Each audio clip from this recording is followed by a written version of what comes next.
can you tell us a little bit about where we're at, heading here into 2024? I've heard a lot is going on in the cosmos, just related to us stepping into a different age and different time. What's your take on that, Tanis? We're in the breaking up phase. So if we think of the Earth as moving to being reborn to a higher frequency, the image I always get on this, Mike, is that of a little chicken and the shell is cracking. So that's the stage we're getting to right now. It's the cracking of the old, which is the dissolution of the old. And this is going to affect us too, because we're cells in the body of the earth. So it's the letting go and the loosening of everything that is stuck and is of the old world. So that our frequency can rise as well. So it isn't an easy time. It's a dying process. When people are going through this, there's a lot of ego resistance to it. A lot of fighting to keep the status quo, which we see as organizations are crumbling around us. Yeah. And yet everything is called into visibility so that nothing can be hidden anymore. Everybody who's got secrets or something under the carpet that they would like to hide, forget it. Yeah, It used to be that you could get away with that your whole life and maybe only pay for it 3 lives in the future when you reincarnated. But now, oh no, your karma is coming home to roost in this life. So it's wonderful because it's a purification stage. Very So well it's said. like you represented the shell. It's like the shell is a place where you could hide out and hide all your secrets, but now it's cracking.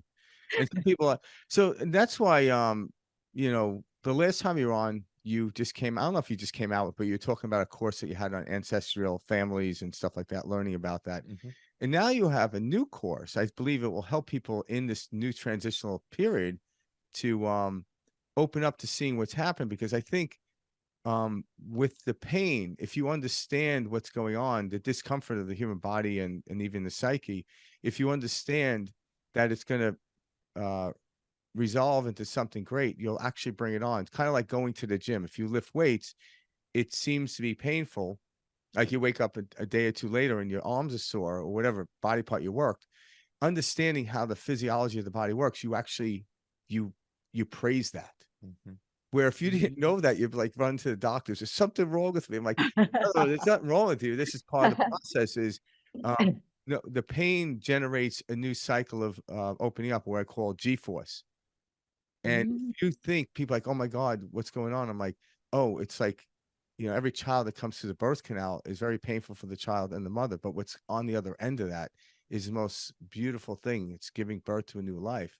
So I'm assuming your course is going to teach people that. I know your works overall do, that this pain we're going through is so worth it. So Let's talk about the name of this course too. The name of the course is Answer Your Soul's Call, correct? Correct. Yeah. Okay, so tell us a little bit about this. Well, I think that Frank did a great job to summarize the importance of it. And that is that we're coming out of the time of the personality dominating everything we do. And the personality wants immediate gratification. And that is chocolate, sex, alcohol, playing with friends, smoking cigarettes, getting lots of money, buying lots of tools, these kinds of things that will satisfy immediately. Now, the soul is into long-term happiness in alignment with a divinity, really. Yeah. Because I believe we're kindergarten gods. We're kindergarten creators on this planet. So we're so how do we get these two together?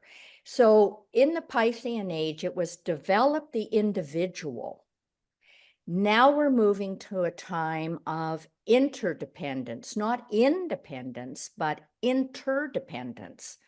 And I think we have to have our personality aligned with the soul. So I call it a soul-infused personality.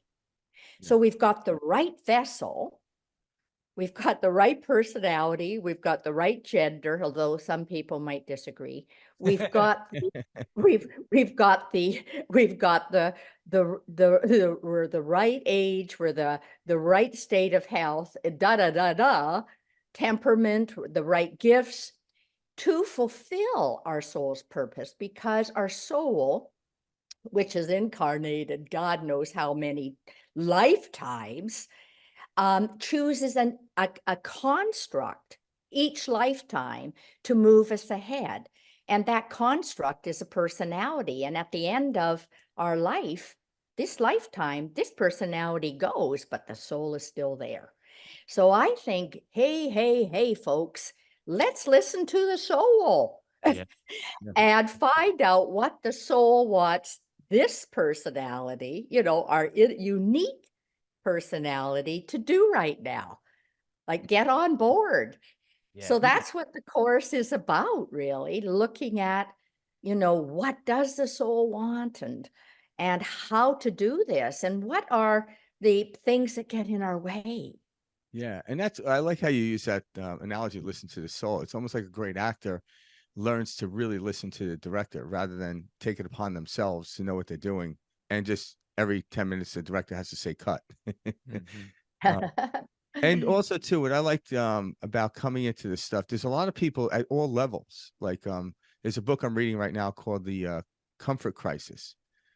So these books that I'm reading, like you seem to be pitching stuff at like a higher level, and as I see it, as these books, but these books are coming on to something, and they realize putting off instant gratification does better for the physiology of the body.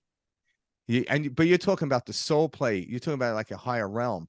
But it's very interesting. You're seeing at other levels, people are talking about this. Like The correlation. Yeah, the correlation. It's amazing. Like jumping into cold shower. A lot of people are doing that to cold water because it puts off instant gratification, but then gives a long-term stability of feeling great.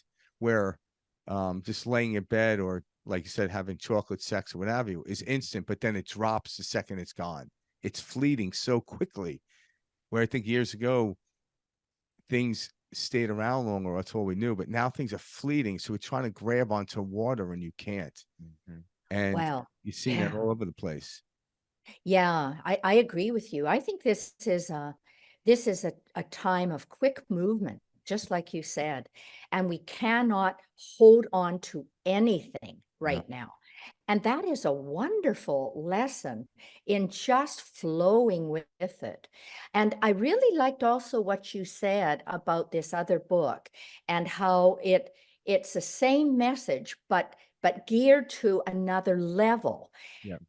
And I think this is really important that that this is what the soul wants. It wants each person to identify their specific gift that only they can do. So I can't be the person who wrote that other book.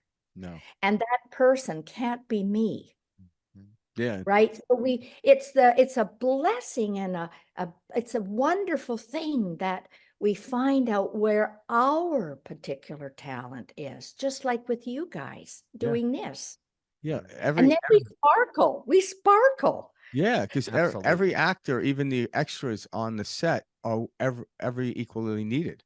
There might be a focal point on a particular actor or persona, but if everyone went away and only the person that the focus was on, it would be a weird movie or story. Well, I think a lot of that happens because we have this ego, we have this personality who's trying to identify and say, oh, I want that, rather than seeing and recognizing the gifts that have always been here, that are within us. And so it's very easy for us to kind of chase that shiny object saying, no, I want that role. I want to play that character on stage, and I think what Tanis is getting at is like with the personality, you know, very much our ego construct identity. It's learning to recognize that and let go. Yeah, and you're starting to see people do that. Very few people actually want to now be in the spotlight anymore. Mm-hmm. You know, I'm starting to see it even in the world of people being famous or wanting to be famous. You're starting to see people that higher levels of fame are actually talking about these concepts to whatever degree they understand it. You know, I only can talk about the degree in which I understand it, and it's echoing through our universe right now. Yeah. So it's like it seems like everyone's on board. We're just at different positions of the ship, if you will. And one position isn't better, it's different, like you mentioned. Like you wrote the book in which you wrote it, and this other gentleman wrote the book differently, but yet it's to tell the same story just differently. Just like every ray of sunshine comes from the sun, but every ray has its different tree or individual it shines on. Mm-hmm. But yet it all comes from the same source. And that's what we're Yes. supposed to understand.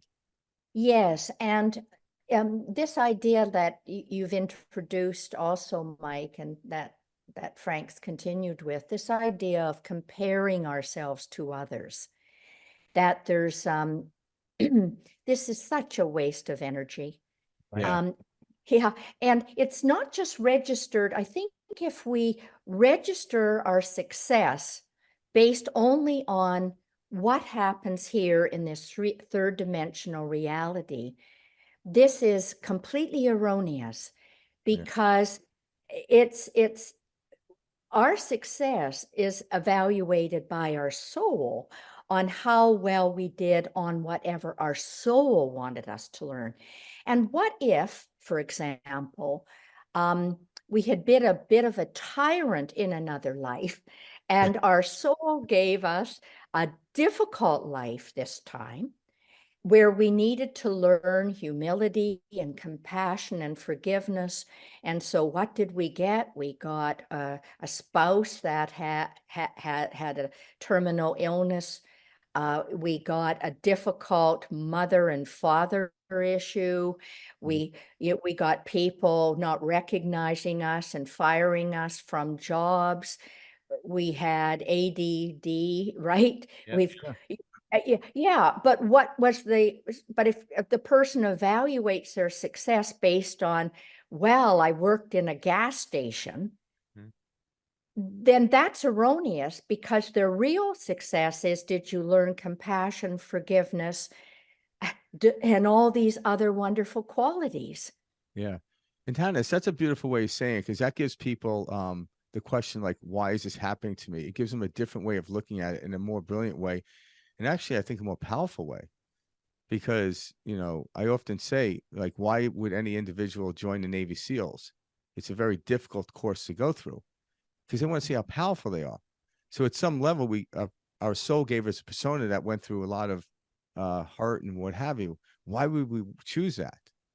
Because we want to see if we can get through it. And it was a replication of karma, because maybe we're on the other end of it the last time.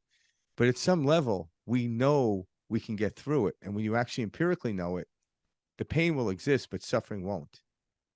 And I think people are suffering because they don't understand it. But you're still going to feel the G-force of a plane landing.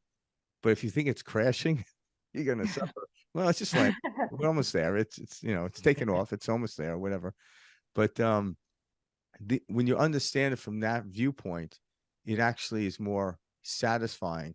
Yes, there's still going to be challenges, pain, but the suffering and the fear will simply disappear when you look at it from that perspective from which you just said.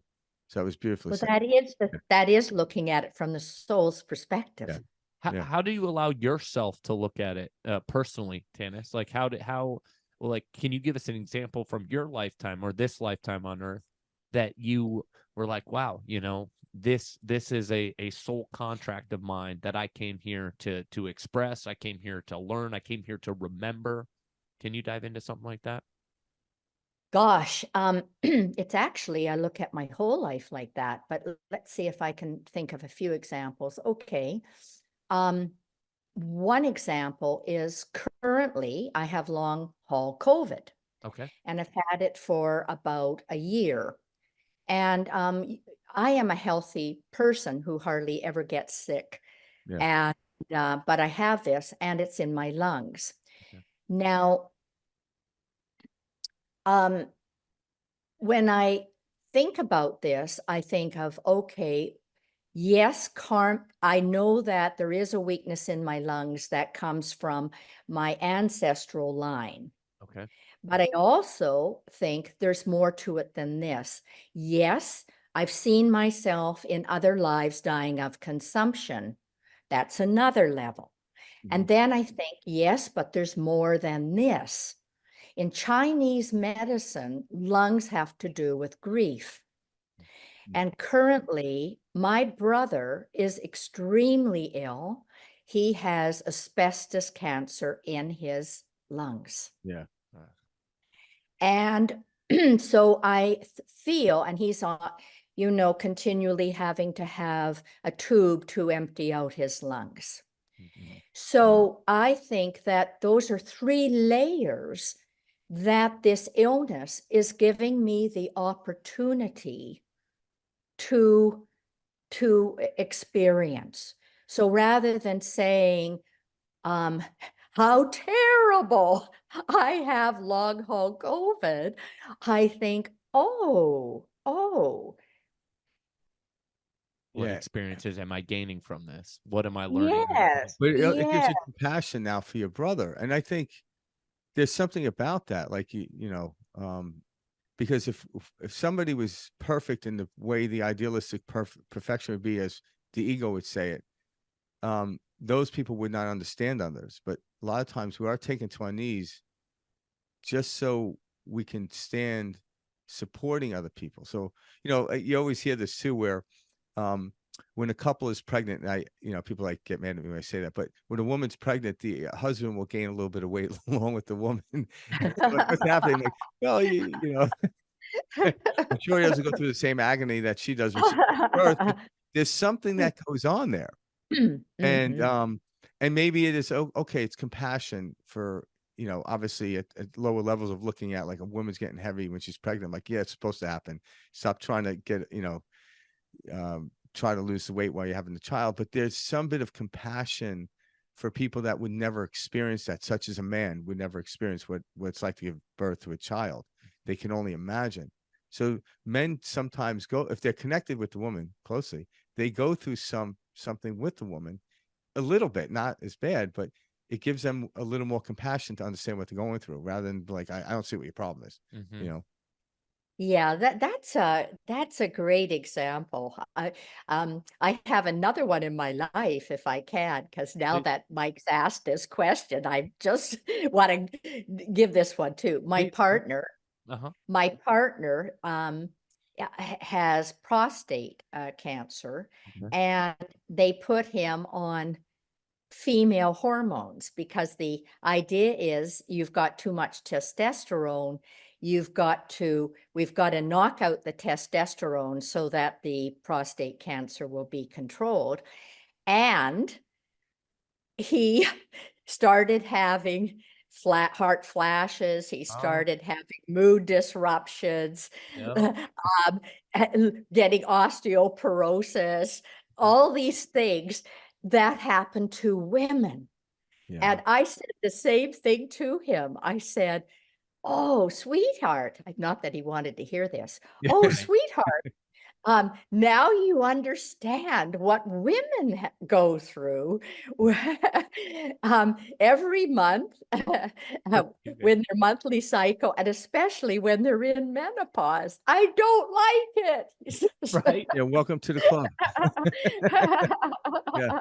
It's Yeah. funny how that works. Yeah. And I Mhm. think that is part of, like, what we see here is, both men and women both have feminine and masculine in them. And I think it's about leveling out or evening out to come into this period in time, like the Aquarius stage we're coming into, when you start to do that. So you talk about coupling and not doing it alone. So a man in the previous cycle was able to do it alone as a masculine, and the women was separated by feminine. So each individual now is actually merging, not just with other people, but merging the masculine and feminine right now, and we're starting to see this happening. That's probably why we do, you know, you mentioned earlier, like people having changes and taking hormones because they feel like they're a man in a woman's body or a woman either way. And maybe there's a little confusion there. I'm not a psychologist to indicate that there's even something wrong with that. I don't really talk too much about that, but there seems to be something going on there.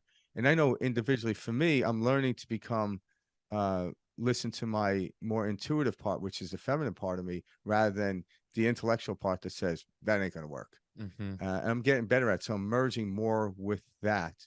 And that unification is where we are right now, not the individual ego, if you will, which men really can hold on to strongly. Absolutely. Yeah.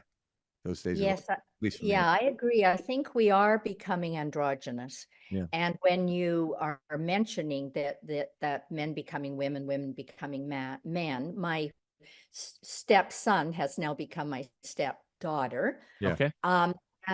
Yes, in her 40s as well, after 2 children. So I think that this is part of this experimental phase we're in Yeah. to become androgynous. I believe we're androgynous beings, Mhm. and that this is a time when all experimentation is up for grabs. Absolutely. And I think that that's part of what is happening. And Yeah. how can we judge it? How we can't judge it. No. Yeah, because I think years ago, this has been going on for a long time, but now it's happening a lot. So even people that are strongly against it, they're literally looking at like, okay, what is going on? So it's forcing them to even look at it differently. It really is. And Yes. you'll see that person that was against it, and then their son turns into a daughter, or a daughter into a son, you know, a son. And so they're forced to actually face it from a different perspective because no matter what, even though they say it, they love their child unconditionally.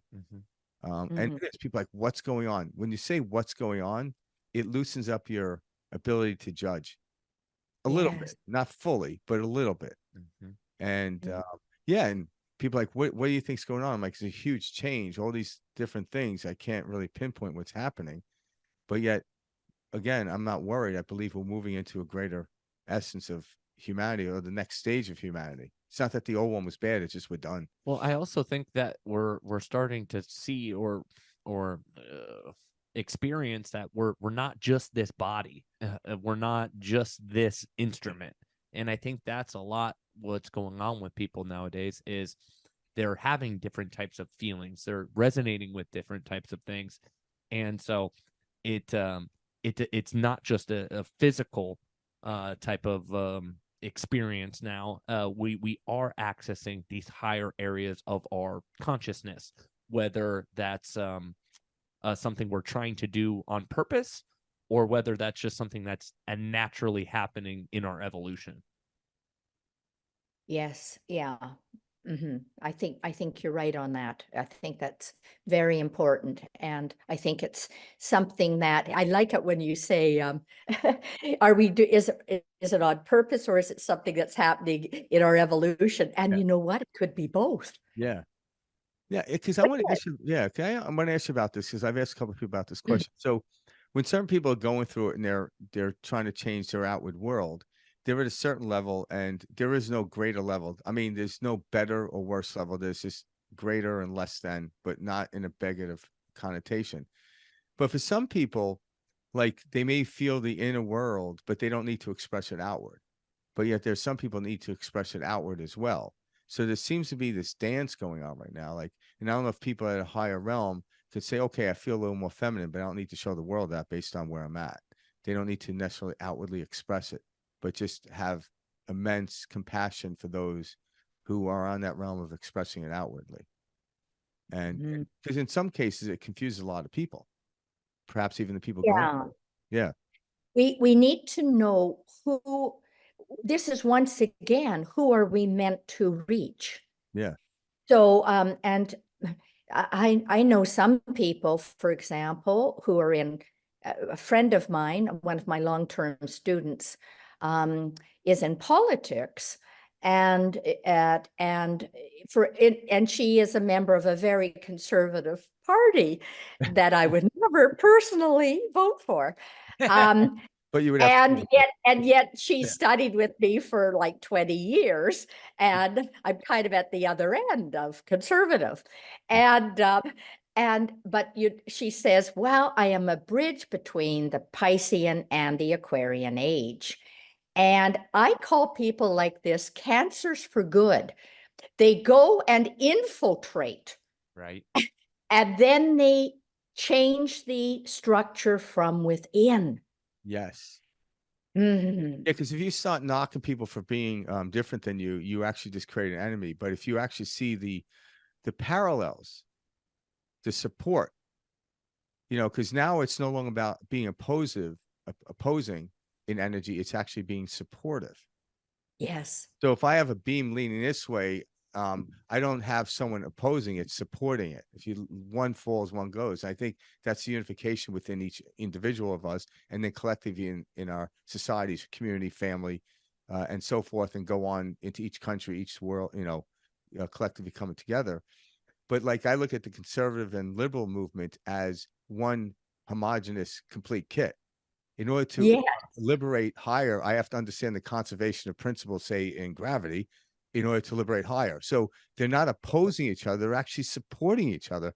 So I believe we're coming out of the world where these concepts don't oppose each other, they actually support each other. Just like the heads and the tails support themselves to actually have a quarter so we can spend the 25. I don't think 25 cents is worth anything anymore, but yeah, it's for you, I'll just want 5.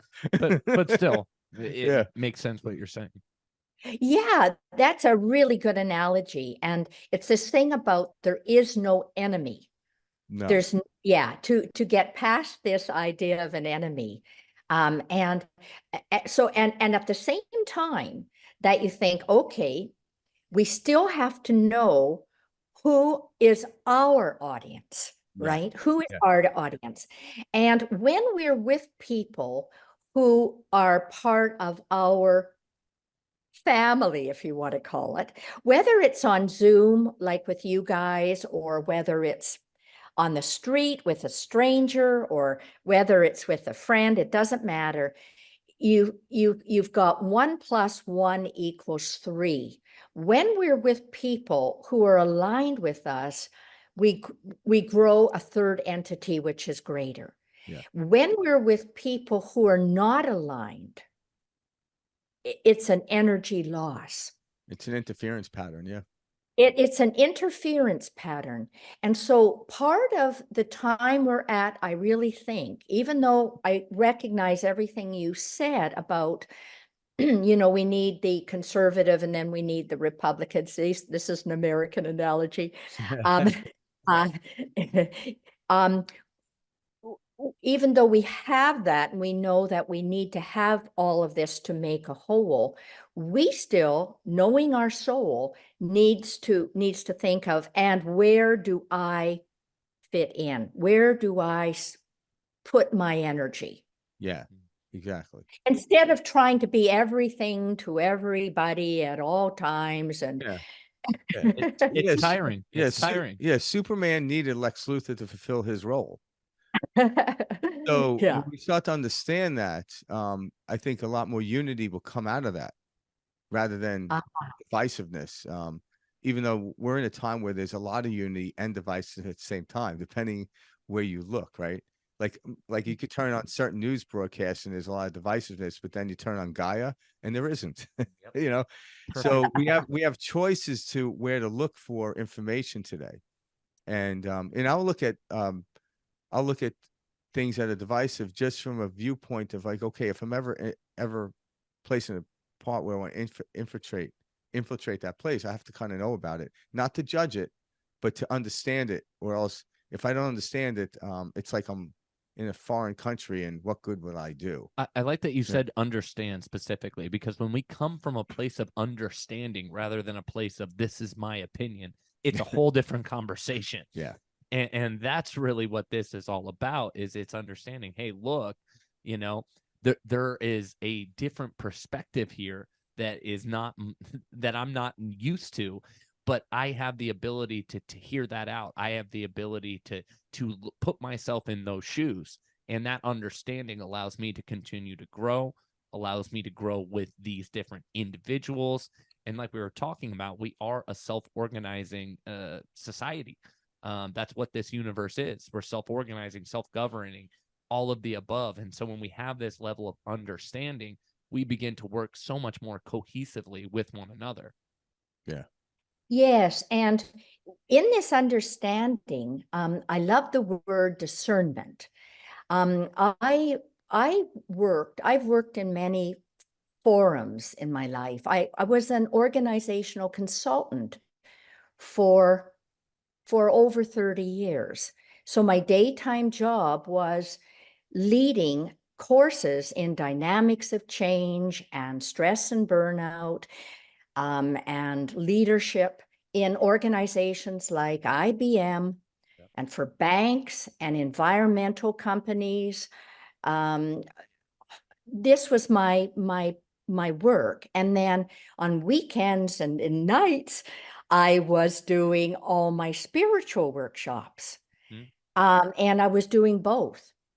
And what I found, though, is some people would say to me, how did you do that for 30 some years? I was a faculty member for the Banff Center for Leadership, for example, for 22 years.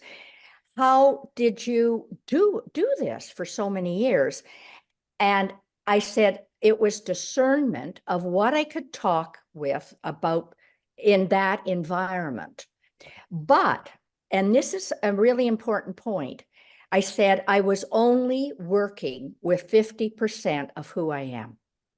When you were working in Yeah, I could only be 50%. I mean, when I first started, I would have said more like I could only be 25%. And maybe by the time I ended, I was up to 50% of who I am. which is And, a good job.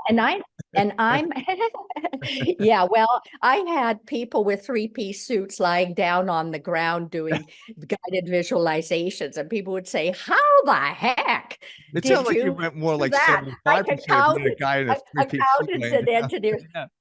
And I'd say, well, it never crossed my mind they wouldn't do it. Right. Like literally, it never crossed my mind. So of course they're going to do it. I was just gonna say, that's why. Yeah, and they did it. But anyway, but now I'm at a point where I want to be 100% of what I am. Yeah. And this is, I think, this discernment of following what your soul. So we can develop all these personality gifts that look to the outside world as what is success. But what does the soul want? Yeah. Right? I want to be 100% aligned with my soul now. Yeah. But I think your background, and this might be the grand story of you, like you can actually take the banker now that will on the weekend go lay down and do a meditation and may come into work and like, hey, how was your weekend? It was good. And they might not talk about it, but you now being 100% allow them to actually jump into maybe now they're where they were 100% in the other direction. Now they might have Yes. 10, 90%. So you're actually allowing people to integrate. Yeah. Because You're showing people there's more to this. when I listen to your stuff, even that when I was looking at your stuff and reading your book, and then the last conversation, even this one, you take these concepts that can to some people be far out there, and you make them very natural. Yeah. Like it's just you assimilate very easy into these concepts where even the most rigid person, left brain, would consider it. At least, oh, that's interesting. Yeah. Because you And bring, that, yeah. thank you very much. And thank you. That is something, that's a quality I would really like to have and deeply appreciate that you Yeah. think You I do. Yeah, you definitely And do that. yeah, and this is this bit about there's not an enemy. And I believe that all people are wanting the same thing, Mhm. basically. They want to be loved and give love. They want to feel that their life has meaning and purpose. Yeah. And be aligned to that. I think it's that simple. That's And it. so all my work, no matter where it is and with whom, has always had that focus. Yeah. So you're like a chameleon. Great point. You could take the work and you could take your body and go into different places, and you'll represent that place, but all for 100% of what you're learning or teaching, rather than say, no, I'm just going to talk to people that are already spiritually advanced. It's like, no, you're like the chameleon in the spiritual world that because you don't scare people off. You actually blend in with the background, which is the thing we can do. Literally. Yeah. Well, there's another thing too that we could say about this that we haven't said, and that is that it isn't even what we say, it's our energy. You're Yeah. absolutely right. That, yeah, Well, and that our energy changes people, even if we don't even open our mouths. yes. You know, it's funny when I was I was in Hawaii, we were in Oahu, and Karen and I, that's my wife, we went to this Buddhist temple, and after we went through it, and it was actually there was a Catholic church on the same property. It was really nice. And we go through this thing, and they were having like a bazaar, and there was artists there selling paintings and stuff. And there was one gentleman sitting there, and he wasn't talking. And at first, I thought he was doing a vow of silence. It turns out he was deaf, which was the joke on me, because like, oh, this guy's on a vow of silence. And then I bought a piece of his art, and Karen was looking at it. It's like, this guy's deaf. I'm like, oh, I thought it was a vow of silence. That's so funny. So it was my perception of it. But there is something, I don't know, magical about how you pulled into these different ways of looking at things. It just, and that was something that came to me. And now this painting holds dear to me because of my misconception of what was going on, but the thing is, the guy wasn't able to talk, but his smile resonated with me. And of all the artwork there, I was drawn to him, not his work. And then I looked down, and there was this painting there that I'm like, I have to have this. And it was because he couldn't talk. I thought it was just do it a vow of silence. But yeah, it was this energy. I just pulled me in. I don't know why. It just pulled me right to him. Well, and the same thing with you, Tanis, with the example you just shared with the gentleman in the 3-piece suit. You had the ability just by simply sharing, and it's so natural in your state, as if this is not something abnormal, as if this is something absolutely beneficial, that people can tell and sense when someone is genuine. People can resonate and feel that energy. Yeah. And that's exactly what's going on. And I think that is something that we are now seeing more of, is people are allowing themselves, to let go of the thinking mind and let go of that judging mind and naturally free flow with what feels good. But it also goes back to your state of mind, which is, I never even would imagine he wouldn't. And that state is where I really want to help bring people back to, which is that power that we inherently have, which is, hey, how you go into a situation, how you hold your energy, how you feel yourself absolutely affects the outcome. Yes, and what you're talking about, the word that resonates for me is be authentic. If people are their authentic self, then there are no barriers. Everything is open. It's like an open, harmonious resonance that they are giving out. And that authenticity is their soul, Mike, just as you're saying. It is their soul. And that's why this course, Answer Your Soul's Call, it's not trying to be something that you're not. It's the absolute opposite of relaxing and just be yourself in the best possible way. Right. Can you give her an overview of what this course, like when people go to sign on, what they to expect to happen? I know it starts on the 15th of February, you said, right? Yeah, it does. Well, first of all, I recommend, and I recommend this to everybody, that at the beginning of the year, and here we still are in January, that people make a list. Just let it pop out of what is like, if they were to die tomorrow, what would they be happy that they had done in their life? So just like, are there going to be 3 things, 6 things, 10 things, whatever? Look at your list. And then just think of which things here are really important and which ones are personality. And that doesn't mean that they're not important. I think we need to have personality things that are going to give us little happy moments as we go through some of the more difficult ones. So we want to have some of those personality things in there to prop up our soul. But we have to still have some soul things that we feel really have to happen. And that can be leave your job. Like, hey, you've been talking about it for 5 years. Well, do it. Yeah. Right. Whatever it is. So focus on that. Then look at, and I call it your sub-personalities. People think, oh, I've only got one personality, but no, we've got all these aspects. Yeah, my wife know, mine. Yep. Yeah. Like, you've got a personality that likes to go and work out. Yeah. Right? So you have to have that one. You've got a personality that you could call the lover. You could have a personality that that's the best friend. Maybe you have a part of your personality called the hero. Yeah. Maybe you've got a personality, the thing is the boss, and it drives you. Maybe you've got so I get people to name the aspects of their sub-personalities and then look at which ones are undernourished. And if you've got an undernourished part, it's going to sabotage you getting your goal. So we need to find ways to nurture these various aspects. So we've got this happy personality. Yeah. So these are some of the things. Of course, there's many more, because I do guided visualizations for each. I've got 5 modules, 5 different times we meet, and I do guided visualizations attuned specifically to help them with those issues. But I love this subpersonality aspect. I think it's lots of fun.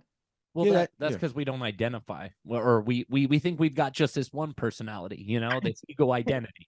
And so it's very hard for a lot of us to let go of that, because we think, oh, this is how my family and friends and, people I interact with at work know me as. If I'm not this, then who am I?